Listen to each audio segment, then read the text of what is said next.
En principio es un gusto darte la bienvenida.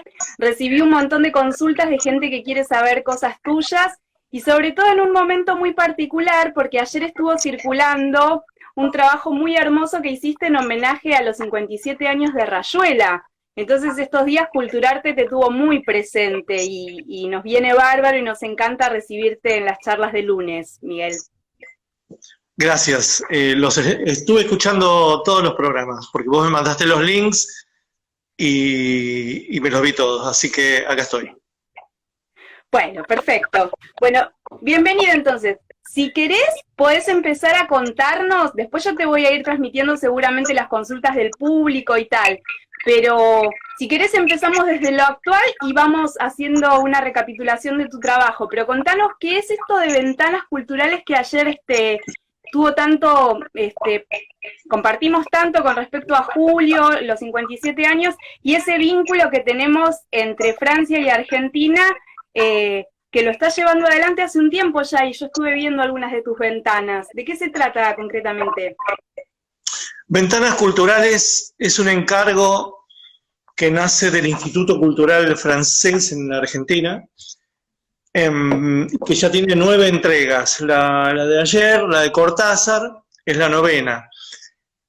Empecé por Goscinny, digamos, todo lo que tenga que ver con personajes de ambas orillas, ¿no? La francesa y la argentina, que hay realmente, hay a raudales personajes, ¿no? Y tengo que andar eligiendo, sobre todo detectando si hay algún tipo de anécdota o de cosa amena, no simplemente que pasaron por acá y dejaron la firmita, sino que haya pasado algo. Hay algunos que son más áridos que otros, por ejemplo, inventar algo con De Gaulle, cuando vino a la Argentina en el 64, fue más difícil porque el tipo, bueno, hizo un viaje súper careta, digamos, lo alejaron de toda la cuestión política, que no le llegaran las manifestaciones, ni le llegaran los estudiantes, y el tipo se fue cabrero por eso también. Pero esas cosas las vas descubriendo con una investigación, porque parecen dibujos y anécdotas muy simples, pero te llevan toda la semana, ¿no? Y es un laburo nuevo en mi vida es un laburo pandémico, porque en realidad el 16 de marzo yo recibí un WhatsApp de Jorge Hernández, que es un amigo mío, escritor mexicano que vive en Madrid, porque ahí oficia como secretario de Cultura de la Embajada Mexicana en Madrid, y él empezó una cuarentena estricta, y ese día escribió un cuentínimo, un cuento mínimo en la cuarentena. Sí. Yo cuando lo vi, como soy amigo de él, le dije, ¿querés que te ilustre cada tanto, uno por día? Porque me parecía que era lindo ese ejercicio entre amigos en cuarentena, ¿no? Y empezamos a hacer un tráfico de él escribía un día, yo lo ilustraba, salía en el día, y al otro día yo le proponía con un dibujo lo que él escribiría. Y al otro día él me proponía el escrito. Así salieron 62 días seguidos los cuentínimos. En el medio, a mí se me ocurrió este tema de salir de la placa fija, del dibujo fijo, y empezar a mostrar mis manos dibujando. Mis manos dibujando significa una disciplina muy novedosa en mí, en tanto a registro, porque yo casi siempre dibujo a lápiz y después paso a tinta. Es decir, hay una red que significa que la tira de todos los días o los dibujos de los libros, yo los hago a lápiz, dudo, hay balbuceos en lápiz y después se pasa a tinta la decisión. Acá no, acá aplico el pincel y bueno, hasta que no para va directo y después se acelera la cámara. Bueno, en el medio de esos cuentínimos a mí se me ocurrió que no tenía que seguir aportando dibujos quietos, sino que tenía que hacer este trance de la mano. Lo vieron los franceses y me encargaron esto, primero por 12 y ahora se extiende por 24, que son 24 por 3 dibujos, ¿no? Y Cuentísimo se terminó porque la cuarentena de Jorge se terminó, ya volvió a su función. Y yo me quedé como laburando más las ventanas culturales. Ahora estoy trabajando para filmar mañana o pasado mañana el próximo para que aparezca el domingo y estoy investigando acerca de Bonpland, Aimé Bonpland, un tipo increíble, una vida increíble. Sí, vimos un montón que tenían vidas muy interesantes y por eso algunas de las preguntas que nos llegaban a medida que fuimos anunciando que iba a estar tu presencia es, ¿qué es lo que te tiene que conquistar del personaje? Porque digo, vos estás haciendo una elección ahí que te lleva una investigación, pero Cortázar ya es un invitado de la casa para vos, porque tenemos tu agenda por ahí, me parece, y yo he visto alguna muestra tuya en el Bellas Artes, con los años de trabajar con Cortázar, me parece que es alguien que ya venías trabajándolo vos. Cortázar es un amigo de mi mano ya. Lo dibujo a ciegas, realmente no tengo que mirar fotos. Yo trabajé primero a Cortázar en esa serie para principiantes. Hay una serie que se llama Para principiantes y yo hice 5 libros. Uno de ellos es Cortázar. Ahí ya le agarré la mano al Julio Florencio y luego hice un mural en el Salón del Libro de París en el 2014, es decir, el año de su centenario. Ahí ese mural era la vida de él en 36 años distintos que yo metí en una coctelera y terminó siendo primero el año 1974, después 1918, después, digamos, quedó rayuelando la biografía y después eso fue a parar. Primero un libro en Italia y finalmente, al finales del 2014, el libro Julio Florencio Cortázar de Planeta, acá, que la casa donde yo edito. Así que Cortázar lo tengo bastante manchado, ¿viste? Después hice una muestra en el Café Cortázar. Es como un amigo de la casa, pero yo no lo convoqué a la ventana cultural por eso, sino porque es un tipo que vos no podés soslayar en el intercambio cultural. Por más que él sea belga, él decidió irse muy temprano, en pleno peronismo se fue para allá, escribió Rayuela allá y después se volvió latinoamericano, vendría a ser. Pero todo ese tiempo parisino fue muy fuerte para la prosa de Cortázar que nosotros conocemos y que lo volvió universal. Rayuela es una obra que hizo en París. Por supuesto que ocurre en ambos lados y que él era muy argentino, Cortázar era muy argentino, pero yo no podía sacarlo de mis ventanas culturales tanto a Cortázar como al Pont des Arts, como a La Maga, Rocamadour y todo ese ambiente, ¿no? Y mira que yo nunca leí exhaustivamente Rayuela. Nunca fui fanático de Cortázar. Eso es increíble.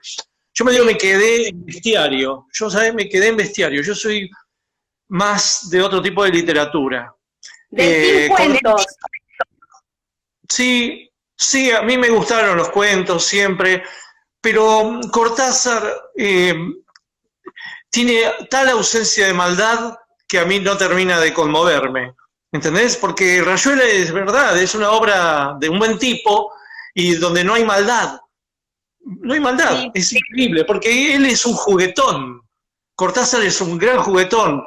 Debe haber sido un amigo maravilloso, ¿no? Debe haber sido un tipo formidable.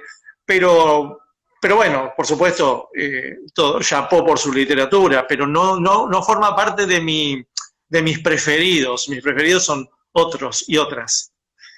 Pero vos, ¿por qué crees que tenemos nosotros ese vínculo con París que no empezó claramente con Cortázar? Que Cortázar sigue como una línea que tiene que ver con las artes en general y que nos vincula permanentemente con París. Yo no estoy el Río de la Plata, ¿no? Porque también pensaba en Copy, el dibujo y cómo él también supo captar un momento de ese vínculo. ¿Qué es lo que crees que nos atrae tanto o que se da ese intercambio tan fluido?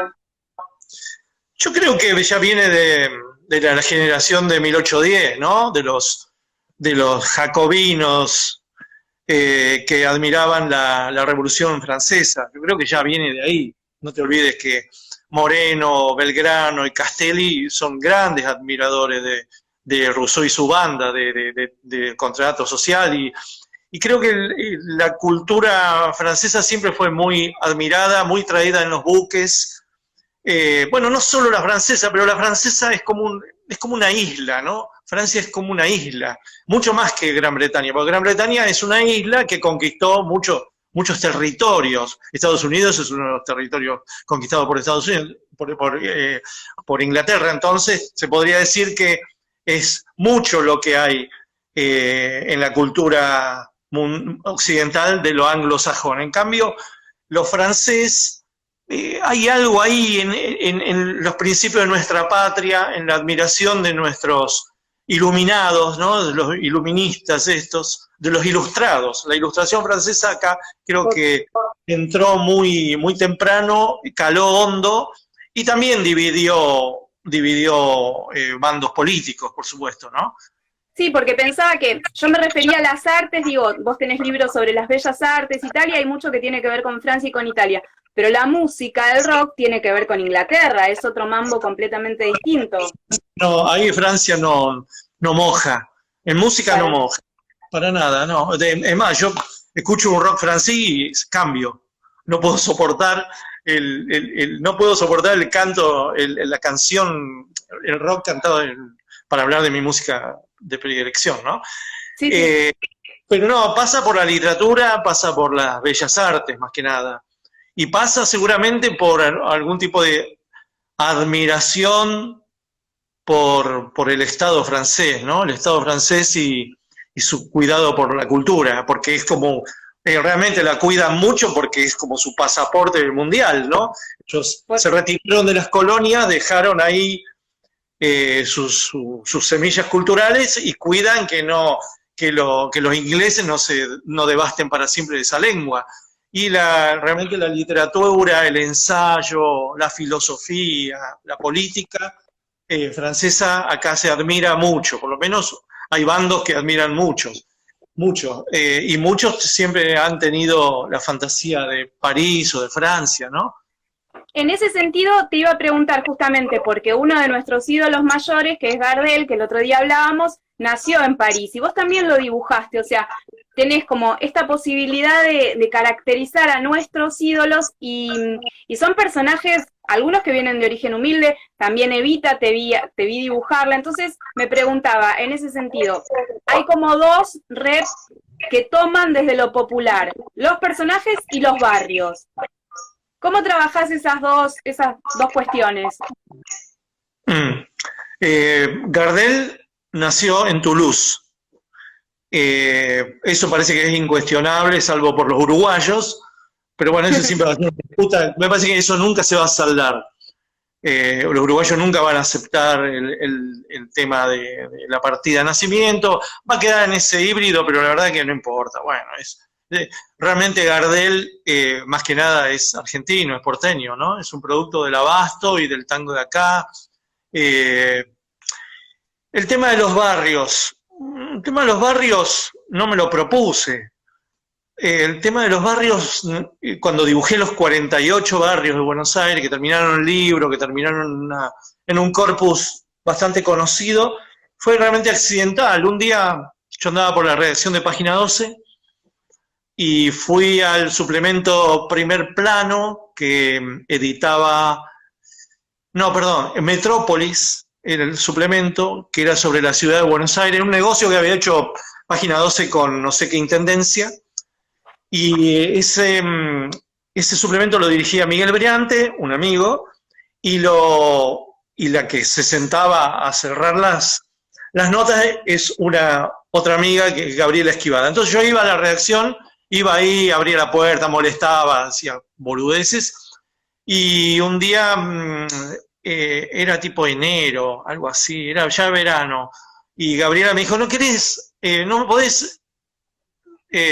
ilustrarme una nota sobre Palermo, que tenemos un recuadro sobre Palermo? Yo dije, sí, bueno, dale, te lo hago y yo viajo pasado mañana, te lo hago esta noche. Entonces, sin leer el artículo, dije, bueno, ¿qué puedo hacer de Palermo?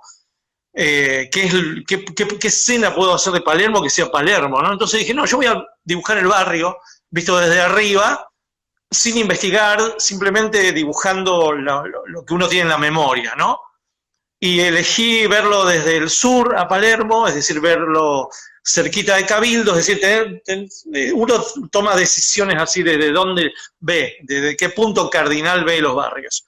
Ese era una ilustración por una única vez, entonces decidí que sea visto desde Honduras, desde Cabildo, para que se vea bien digamos, todo el tema de la arboleda, del botánico, el zoológico, el aeroparque, la costanera allá, bueno. Claro. Lo dibujé creo como un dibujo, casi como una ilustración, más que como una gracia o una suma de gracias. Y entonces viajé, me fui a la costa y a los 3, 4 días, Gabriela me llama y me dice, ¿cuándo vas a entregar el próximo barrio, Flores? Ah, pero ¿cómo? ¿No era por una única vez? No, es una sección. Vas a tener que dibujar todos los barrios. Ah, digo.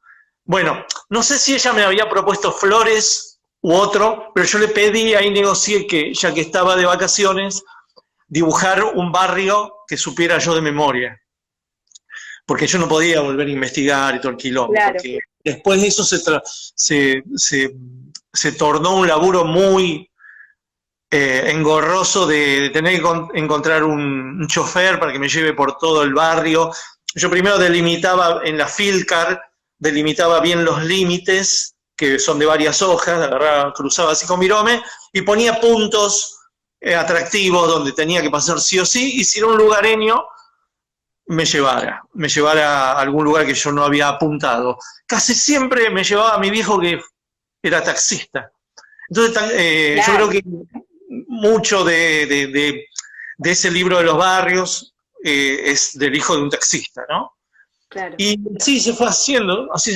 Algunos barrios los dibujé de memoria y ya después nunca más. Dibujé Flores de memoria, Palermo y Boedo, que es mi barrio de infancia. Claro. Yo creo que la impronta de mi laburo de los barrios es siempre como del niño que fui en Boedo, ¿sabes? Hay algo que está ahí. No soy un chico de centro. El centro es para la adultez mía, pero siempre la inocencia o la falta de verticalidad de los barrios está marcada por mi infancia en Boedo, ¿no? Algo se quedó en Boedo. Y bueno, así fue el laburo. Fue un laburo intenso, muy intenso, que yo no me daba cuenta en ese momento, pero tenía mucha repercusión. Después me di cuenta, sí, por los pedidos que me hacía la gente, por cómo anduvieron los libros, se hicieron 3 ediciones, la última es en colores. Y yo creo que los barrios es una herencia también del laburo que yo hice en 1990 en el Mundial de Italia, donde yo dibujé cada partido de Argentina un gol. El gol adverso, el gol de la Argentina. Digamos, el que había sido el gol. Claro, el momento cúspide del partido, ¿no? Y haciendo un poco de memoria. El gol de Camerún en el debut, después cuando se le gana por penales a Yugoslavia, a Italia, la final de Alemania. Lo que aparece en el segundo dibujo, que es el gol argentino, que ya, creo que a la Unión Soviética, ahí ya aparece Batista, que es como yo me parece que fue importante para mí descubrir en los barrios una especie de Virgilio, que era la momia Batista, ¿no? Y yo no dibujé a Batista como para joderlo al jugador de fútbol, que era el campeón del mundo del 86 y que ahí estaba durísimo, ya no era el mismo, por eso lo jodí con que era una momia, sino que a mí me gustaba dibujar la momia por los titanes en el ring, porque yo jugaba la momia de titanes en el ring. Entonces siempre me gustó dibujar la momia como una guía en Buenos Aires, herencia de ese mundial, pero también herencia de mi placer por dibujar momias.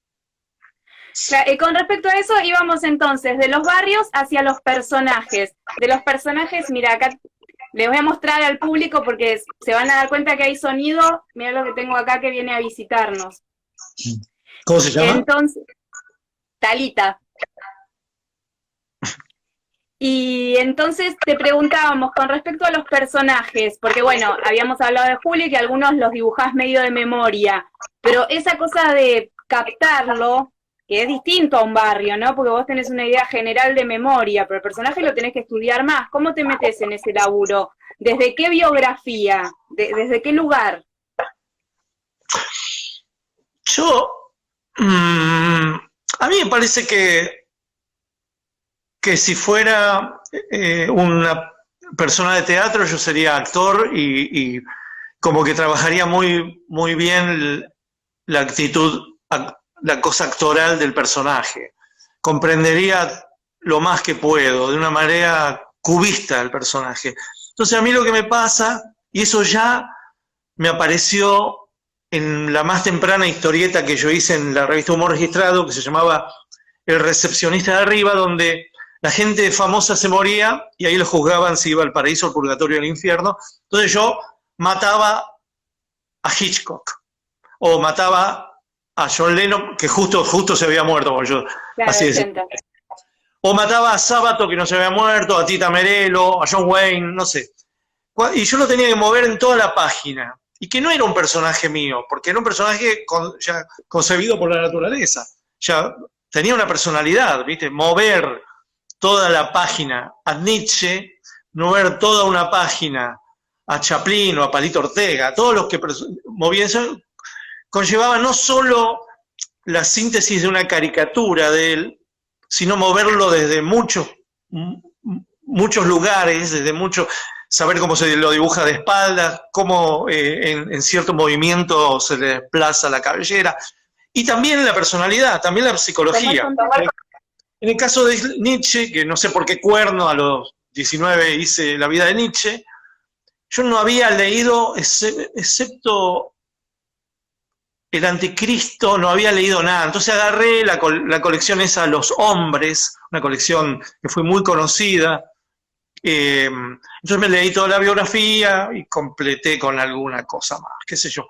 Entonces trataba de que cuanto más datos tuviera, más rico iba a ser el bla bla del personaje o la argumentación. Y luego, cuantas más fotos o más hubiera estudiado la fisonomía o la manera corporal, mejor era. El dibujo de aquel momento, del 80, era muy primitivo. Hoy lo veo y es casi como de un adolescente. Pero a la hora de encarar este tipo de laburos posteriores, como ser Bukowski para principiantes, sí, Kerouac, Gramsci, Borges y Cortázar, me parece que sirvió, o por lo menos es uno de los accidentes de mi laburo, ¿no? Y finalmente el de Evita del año pasado, que fue quizá el más difícil, porque mover durante 100 y pico de dibujos a una mujer que es bella, y que toda la gente tiene ya una especie de construcción, ¿viste? Podés quedar en Orsay todo el tiempo. Y sin embargo, bueno, la estudié mucho y fue el personaje más difícil de mover, pero para mí es muy importante comprenderla no solo fisonómicamente, sino también por dentro. Por eso decía la construcción del actor, ¿no? Seguramente Cortázar, para mover durante tanto tiempo al personaje, a la maga o a quien sea que aparezca por ahí, o Borges mismo para en pocas páginas mover a Dalman o mover a Emma Sunski, que tiene que haber construido, tiene que saber de dónde viene, de qué signos son, qué sé yo, tantas otras cosas que son. Yo laburo con esa mercadería, pero es, incluso cuando hago ventanas culturales. Sí, se nota, evidentemente, porque la anécdota, que a lo mejor es la que queda, cuando le das el movimiento, se nota que hay una investigación atrás. Cortázar, por ejemplo, hizo un cuaderno de bitácora en donde describió en cada página a todos los personajes. Les armó el guión antes de ponerlos a mover, como vos decís, en la novela. Y en ese sentido me surgía, y te preguntan por acá, ¿cuáles fueron tus maestros, digamos? Yo leí por ahí que fuiste autodidacta, pero seguramente alguna fascinación de joven o el empezar a dibujar, queríamos saber cómo surgió eso. Yo, como Moreno, Castelli y Belgrano, soy un francés también. Porque hay dos líneas en el dibujo nuestro. que es un dibujo grotesco, ¿viste? Aún viniendo del dibujo criollo, que también viene del europeo. Los primeros dibujantes que vinieron a nuestras orillas, los que hicieron El Mosquito, ese tipo de revista, era Stein, eran franceses, qué sé yo, o gallegos, o españoles. Claro. Vino la línea inglesa acá, sin embargo es muy admirable, pero por culpa de Quino, por culpa de Oski, por culpa de Copy, ellos han visto mucho a los franceses que cuando yo nací estaban en pleno ejercicio de laboral, algunos ya eran muy maduros, pero que cuando yo empecé a estudiar a los que considero mis maestros, que son más de acá, me llevaron a Sempé, me llevaron a Ciné, a Bosc, a todo eso, a André François y a ciertos ingleses. Lo que yo no tengo es, creo, una influencia de los yankees. Lo mío es más por ese lado, mínimamente español, qué sé yo, admiro más que la línea. Admiro el humor de Gila, pero no el dibujo, ¿no? Uno al principio como que mira mucho la puesta en escena. Quino ha mirado mucho a los franceses, mucho. Bueno, pero viste que hay una fascinación en Francia con Quino. Está traducido y Mafalda está en todas las librerías. Es como un vínculo ahí que se armó muy profundo de Mafalda por lo menos o de Quino con Francia. Claro, pero eso es porque los franceses son tan chauvinistas que agarran a Copy de acá agarran a Copy y a Quino, que son casi franceses, no agarran a porteños. En Francia no triunfa Oski. Oski es un latinoamericano, Oski es como, no sé, como una especie de Guamán Poma, es una especie de... es una maravilla. Es un tipo que hace parodia de las estampas de Salerno, de los grabados antiguos, de Schmid, ¿no? Claro. El adelantado de acá, digamos, son tipos que se van más atrás. Y son tipos absolutamente originales, pero Oski en Francia no cotizó, ¿no? Pero sí cotizan estos. Mordillo, que es un argentino muy... Pero es como, ves, no son argentinos. Por supuesto que son argentinos, por supuesto que dan un aporte que solo acá se puede dar, porque Quino no es solamente la influencia de Bosc o la influencia de Sempé, sino que cruza con Divito, de alguna manera cruza ahí avenidas, calles que se cruzan, y por eso la originalidad. Pero es verdad que Quino, y eso yo mismo se lo he discutido, le dije, bueno, Quino, muy mendocino, pero en Mafalda no hay una sequía. ¿No? Qué sé yo, tampoco se puede decir es Buenos Aires del todo, sí, de vez en cuando aparece un buzón, los adoquines de la calle Chile, pero es una historieta universal. Es barco, ¿no? Es haber bajado del barco también, ¿no? Es esa vecindad, que más allá por ahí en otras provincias no es tan fácil encontrar el personaje de Mafalda. Es una mezcla. Bueno, Mafalda es producto de su época, es un milagro que se da solo en ese tiempo, tiene que ver con los movimientos estudiantiles, con la rebeldía de la mujer, todo lo que ocurrió en los 60, la irrupción de la juventud como producto, aquí metaforizado por niños. Es un milagro que se dio en una obra maestra, pero ya que estamos hablando de Francia, vos que me llevas al tema de Francia, es verdad que los franceses son tan chauvinistas que admiran los franceses de acá, porque Cortázar es francés, digamos, allá, cuando hace Rayuela, cuando hace toda la obra francesa, es de allá, es un argentino, es de allá, pero no, ellos no adoran a Marechal, no adoran a Sábato, adoran a los universales, los que pasaron por París y volvieron universales, Borges, a pesar de que no haya vivido ahí, pero Gallimard lo descubrió. ¿No? A Borges, sí, completamente. Y además, ¿no? Cuando la Casa Argentina hace una foto de Borges, bueno, cuenta el París de Borges por ahí, también tiene que ver con eso, ¿no? Con la foto de Borges en ese lugar, cuando además Borges tiene una capacidad de contarnos el campo y haber estado traducido, Gallimard lo que decía.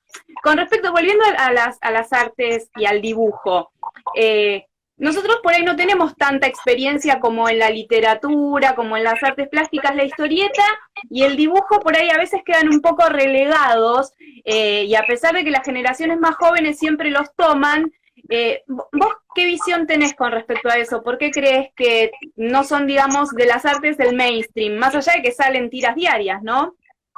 Bueno, no, la historieta es, cuando triunfa es un arte de mainstream, no es un arte de Puan, no es un arte de la academia. A pesar de que en los 60, a raíz de que los franceses lo descubrieron, de que el italiano Eco empezó a escribir sobre él, que las historietas llegaron al Louvre, qué sé yo, que hubo algún eco no sé, del pop art y la vigilancia de cierta inteligencia, ¿no? La historieta empezó a tener empezó a dejar de tener la edad de la inocencia.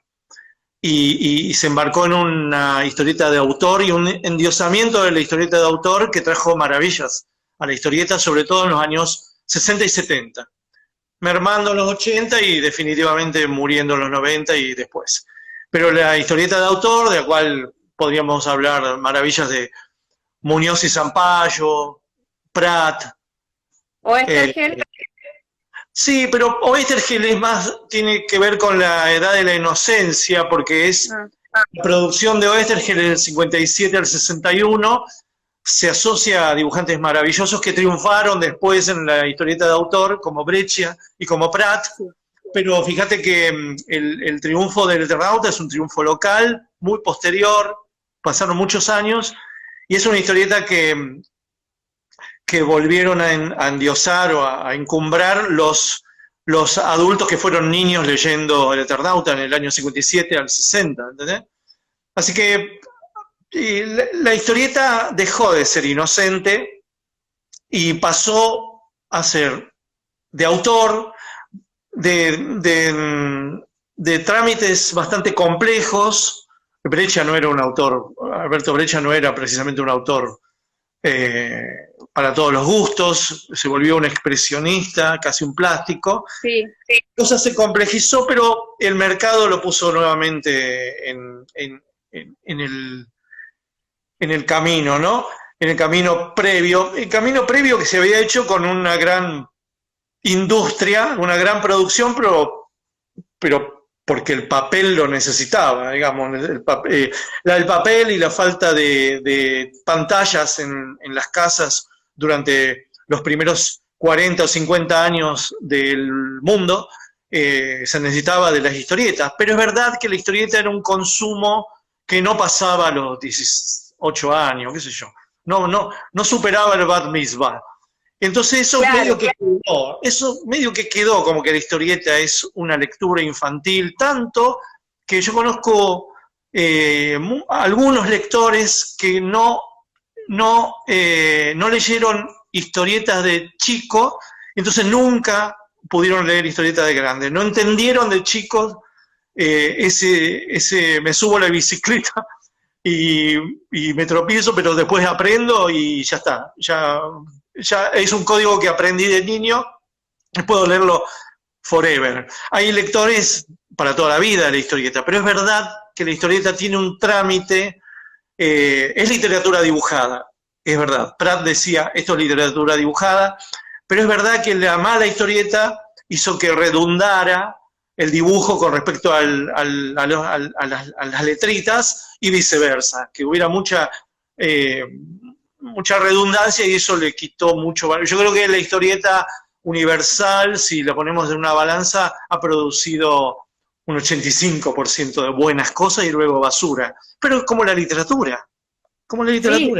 Lo que pasa es que la historieta siempre está como metida en un trámite, ya te digo, infanto-juvenil y comercial. Esta cosa del mainstream, esta cosa se vuelve un producto, ¿no? Dibujantes tienen una especie de ímpetu al principio, de querer encontrar un estilo, de mostrar toda su juventud y su panquidad, hasta que consiguen un logro, un éxito, y después se jubilan con eso, con ese estilo, ¿no? Empiezan a repetir también la idea. No todo. Moebius nunca se repitió. Moebius se murió creando siempre cosas distintas. Breccia, Pratt, no. Pero no es, todavía no alcanzó una super madurez. Creo que esta gran crisis que tiene la historieta puede hacer o que se termine o que se transforme en otra cosa muy superior, la historieta, porque la crisis del papel es una crisis verdadera que ya nos está cambiando el aire a todos nosotros, ya estamos pensando más en la pantalla luminosa que en el papel opaco.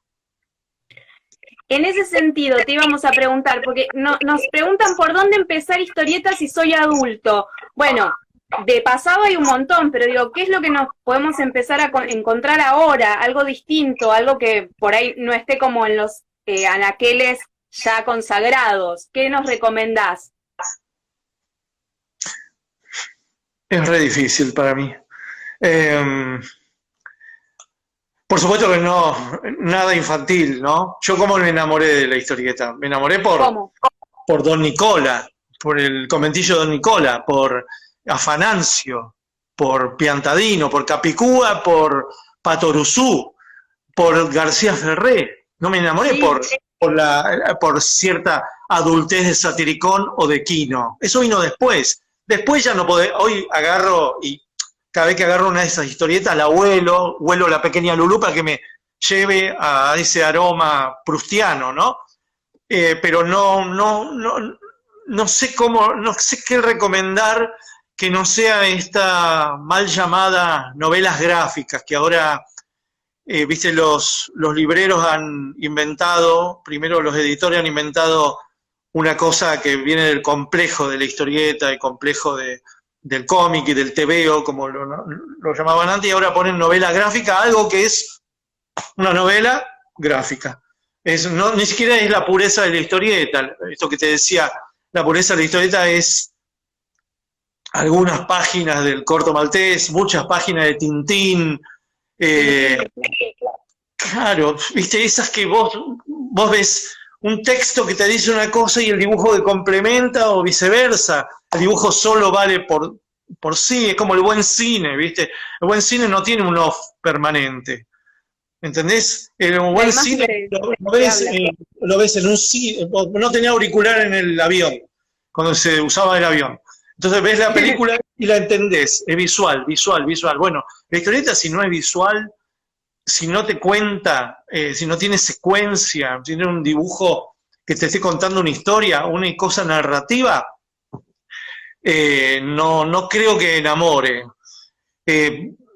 A ver, yo diría, ya que es tan difícil, entren más por el lado del Eternauta, es decir, una historia bien contada, por lo menos en los textos horizontales, con mucha calidez y mucha porteñez, aparte, mucha cosa argentina, porque Lalo López es un dibujante muy de acá. Eso debe ser importante debe ser importante que veamos a Molina Campos en la infancia, que veamos a nuestros artistas en la infancia, que esos artistas nos estén hablando, dibujando, generando imágenes desde la provincia de al lado, desde el conurbano o desde el barrio. ¿Entendés? No sé, un dibujante maravilloso de acá que nunca va a triunfar en París, se murió muy joven, pero que adoro, y que, por supuesto que en mis barrios algo de su espíritu debe estar, es Calé, Buenos Aires en camiseta.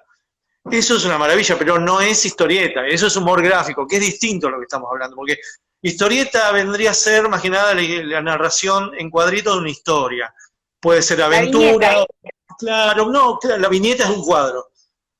Viñeta, la historieta el módulo principal es un cuadro que es una viñeta, una al lado de otra hace una secuencia que puede ser una tira, o puede ser una página, o puede ser 48 páginas como Asterix.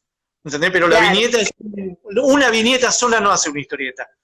2 viñetas, 3 viñetas hace una historieta. Es decir, un andar, una narración temporal hace la historieta. Esas cosas ocurren de distintas maneras, ocurre con historietas de aventura, con historietas realistas, con historietas grotescas, digamos que es amplia la gama. No es lo mismo Charlie Brown que Alex Sinner, que Claro. Super. ¿Entendés? Son distintas maneras de contar una historia dramática con un dibujo realista, o una historia grotesca con un dibujo humorístico, o lo que se inventó ya en los 70 y 80, donde los géneros explotaron, y José Muñoz te puede hacer con un dibujo grotesco una historia jodida, y Maus, el Spiegelman, te puede hacer la historia de su padre en el Holocausto, con un dibujo muy básico, grotesco, simplificado, pero que no pertenece a la rama del dibujo realista. Es decir, las ocho cabezas de la Marvel, las 8 cabezas de Loco Chávez, no sé. Me quedan 2 preguntas. Una, ¿por qué crees que las mujeres, no digo que todas, pero por qué no se han visto por ahí tan invitadas a interesarse en la historieta, no como lectoras, sino como productoras de dibujo y de guión? Eso es un intríngulis que siempre nos preguntamos, sobre todo cuando el ambiente estaba absolutamente dominado por varones, cosa que ahora no ocurre, pero sí es verdad que era muy difícil encontrar en todas las áreas del arte a mujeres. Y la historieta, algo pasaba en la infancia de las chicas, no sé, es una respuesta más para vos, ¿no? Más para que tendrías que dar la voz, que no se le fomentaba la lectura de esas historietas grotescas, ¿no? Yo ya te digo, yo en la infancia entré por el lado de la historieta humorística, no de la realista, pero muchos amigos, amiguitos, entraron por el lado de los superhéroes, ¿no? De los superhéroes. O los cowboys, era como que había las revistas para ponerla más clara. Una de las crisis tremendas, la Argentina tuvo una edad de oro del 45 al 55, de la historieta y el humor. En ese periodo, las revistas como Ricotipo, Patorucito, Semanal, y algunas otras, después apareció Tía Vicenta y apareció Horacio y Frontera, digamos, hasta el 60 vendían centenares de miles de ejemplares semanales y mensuales. Pero en el 60 empezó a desembarcar acá, de una manera muy barata, la revista en colores de la editorial Novaro, que era mexicana, y esas revistas finitas, baratitas y en colores, que nosotros no teníamos colores, arrasaron con la industria nacional y la televisión también, ¿no? Claro, entonces nuestros dibujantes, que estaban en su apogeo, en su experimentación, digamos, la historieta tendría que haber seguido su curso y transformarse en una potencia, porque Argentina es una potencia de este... Sí, te iba a decir, son muchos los nombres. Bueno, la historieta rioplatense es una de los grandes faros mundiales del género del noveno arte, ¿no? Pero bueno, se mancó ahí, Prat se fue, Breccia empezó a pucherear, trabajando para Villiquen, digamos, eso tiene, digamos, la motivación son las revistas mexicanas y la televisión, y esas revistas mexicanas entonces traían 2 tipos de historietas, El Pájaro Loco, Bugs Bunny, toda esa saga, las de Hanna-Barbera, o las de los superhéroes, o los dibujos realistas, novelas ejemplares, todo eso. Bueno, y cada uno elegía como cuál gama. Claro. No, y yo elegí esa, me llevó a las revistas apaisadas de Patrucito, algún día al Anteojito, y algún día, cuando quise empezar a contar mis historias, no me salía el dibujo realista. Me parecía que yo no quería esclavizarme con el dibujo realista, sino que quería ser un dibujante humorístico, ¿no? Donde muy distinto a lo que veía en la realidad, ¿no? Exagerando lo grotesco. Es como si me hubiera dedicado en vez de al teatro de Tennessee Williams a Discépolo. No Discépolo, ¿no? Es como que el grotesco, se ve que acá el grotesco a mí me cundió en mi ánimo mucho más. Y el tema de las mujeres que yo no conocía, chicas de mis grados que leyeron esto, salvo una, Martínez, que fue la que me hizo conocer el primer librito de Mafalda, Claro. Porque el librito de Mafalda era muy caro, en mi casa no se compraban revistas. Entonces cuando me Sí, mostró eso, dijo, oh, pucha, es como descubrí que había una clase media, gracias a claro. ella, ¿no? Ella, pero fíjate vos que no era la pequeña Lulú, ni Periquita, sino que era Mafalda, es decir, ahí había un contrabando de progresía de parte de los padres. Totalmente. Lo último que me preguntan es, ¿a quién te gustaría dibujar? ¿Que lo tenés o que te haya costado más y abandonaste esa posibilidad? ¿Ese personaje o ese lugar físico? Puede ser barrio, ciudad. Ahí como el desafío futuro. Mira, no, yo por esta maldita pandemia postergué un trabajo que estaba haciendo, por supuesto que se me iluminó otro que me llena de excitación y estoy muy, muy contento de hacerlo, que son estas cosas de mis manos dibujando y contando breves historias, pero yo postergué, yo de vez en cuando me salgo de mi guión, no me voy a un guionista contemporáneo, sino me voy a un clásico. Entonces dibujé Quijote durante un año, dibujé la Divina Comedia durante otro año y ahora me estaba metiendo con el Pinocho. Pero ya no respetando tanto el verbo de Collodi, sino tratando de darle una mínima adaptación mía. Y por qué no contemporización, ¿no? Así que eso es lo que yo postergo, pero no tengo nada que diga, uy, cuando me jubile quiero hacer algo. Yo me busco los medios para publicarlo ya, ¿viste? Cuando tengo una obsesión, o lo hago en el Página 12, que ya llevamos 33 años ahí, sí, o le planteo a Planeta, mi casa editorial, o me busco la manera de ir trabajándolo, ¿viste? No me quiero quedar con las ganas de nada, ya sé, pero y siempre se me aparece algo, porque yo como que tengo una obsesión con algo y la liquido dibujándola, ¿viste? Medio que la liquido. Sí, entiendo. Yo no dibujaría a Gramsci de nuevo, y tampoco dibujaría a los barrios de nuevo. Entonces eso pasa a otra obsesión, ¿viste? Ya por ahí está, cerró y... Sí, exacto, pasa a otro, y todo el tiempo algo me atrae. Creo que lo que más yo debería algún día poner el faro no es tanto en los estímulos de la historia o de afuera, sino en el de adentro. Creo que yo debería trabajar algo que salga de adentro, y es quizá lo más difícil.